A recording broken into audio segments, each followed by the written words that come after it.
Israel का दुश्मन number 1 यानी याह्या सिनवार मारा गया। इजरायली सेना ने एक इमारत पर बम बरसाकर उसका काम तमाम कर दिया है। हालांकि इजराइल ने उसे टारगेट करके मारा है या ये इत्तेफाक से मारा गया है, इस वीडियो में मैं आपको बताऊंगी याह्या सिनवार खात्मे की इनसाइड स्टोरी।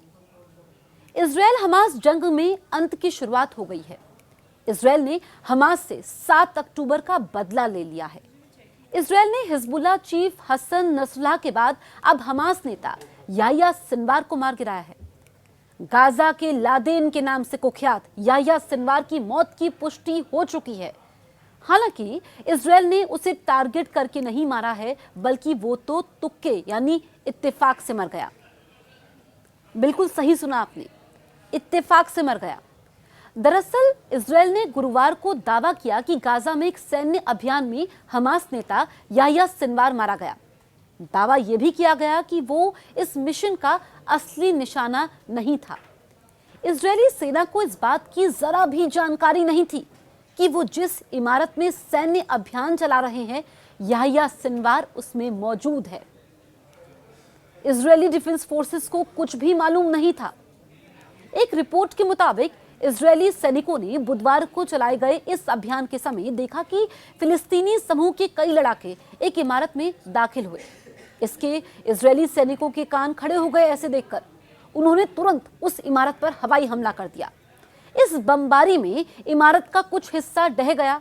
जब बाद में इजरायली सेना ने तफ्तीश की और शवों की पहचान की तो उनके होश उड़ गए। उनकी खुशी का ठिकाना नहीं रहा, क्योंकि उनका दुश्मन नंबर 1 भी उन लाशों में था। इजराइल का कहना यह है कि 7 अक्टूबर को इजराइल पर हुए हमले का मास्टरमाइंड याह्या सिनवार 2 अन्य लोगों के साथ मारा गया। 7 अक्टूबर के हमास हमले के बाद ही गाजा में जंग शुरू हुई थी और पिछले साल हमास ने इजराइल पर हमला किया था। इजराइल को ऐसे जख्म दिए जो उसको ताउम्र सालते रहेंगे और उसी के बाद जंग शुरू हो गई। याह्या सिनवार, जो कि हमास का प्रमुख था, जिम्मेदारी उसको मिली थी, वो टारगेट पर था, लेकिन ऐसे मरेगा ये तो इजराइल को भी मालूम नहीं था। इसी वजह से इजराइल में जश्न का माहौल है। अब मारे गए 2 अन्य लोगों की बात करें तो उनकी पहचान अभी तक उजागर नहीं हुई है। वहीं इजराइल में ये जानकारी मिली है कि याह्या सिनवार खुफिया अभियान के तहत नहीं मरा, बल्कि इत्तेफाक से मारा गया। द गार्जियन की रिपोर्ट के अनुसार रेडियो स्टेशन ने यह भी कहा कि जिस जगह से शव मिले हैं वहां से नकदी और फर्जी आईडी बरामद किए गए हैं। आईडीएफ यानी कि इजरायली डिफेंस फोर्सेस ने गुरुवार को घोषणा की कि याह्या सिनवार को उसके सैनिकों ने एक दिन पहले दक्षिणी गाजा में मार गिराया था। यहाँ दिलचस्प यह है कि याह्या सिनवार को मोसाद ने नहीं, बल्कि इजराइल के उन सैनिकों ने मारा है जो पिछले काफी समय से गाजा में मौजूद हैं। अब सवाल यह खड़ा होता है कि मौत का कारण क्या बना। आईडीएफ ने कहा, आईडीएफ और आईएसए शिन बेट आंतरिक सुरक्षा एजेंसी द्वारा पिछले 1 साल में और हाल के हफ्तों में जिस इलाके में उसे खत्म किया गया वहां दर्जनों अभियान चलाए गए। इस अभियान की वजह से याह्या सिनवार की आवाजाही प्रतिबंधित हो गई थी, क्योंकि इजरायली सैनिकों ने उसका पीछा करना शुरू किया था और लगातार उसका पीछा कर रहे थे, और यही मौत का कारण बना। 1 साल पहले इजराइल हमास युद्ध शुरू होने के बाद से ही याह्या सिनवार इजराइल की मोस्ट वांटेड लिस्ट में सबसे टॉप पर था।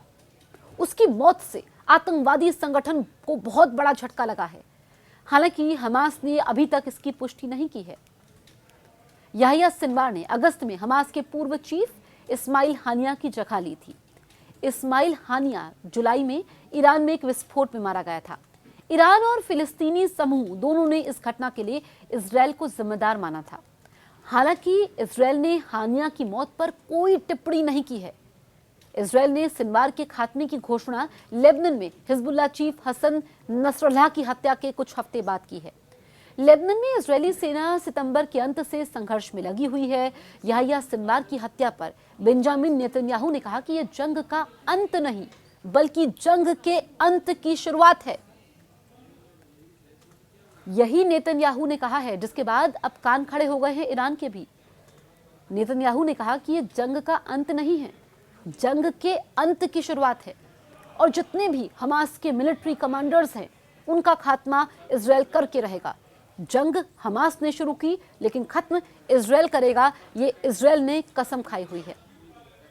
आपको हमारे वीडियोस कैसे लगते हैं कमेंट करके बताएं। कुछ सवाल हैं वो भी आप लिख सकते हैं और बिना देर किए हमारे YouTube चैनल को सब्सक्राइब कर लें, क्योंकि आपके इंटरेस्ट की सारी खबरें आपको हमारे इसी प्लेटफॉर्म पर मिलती हैं।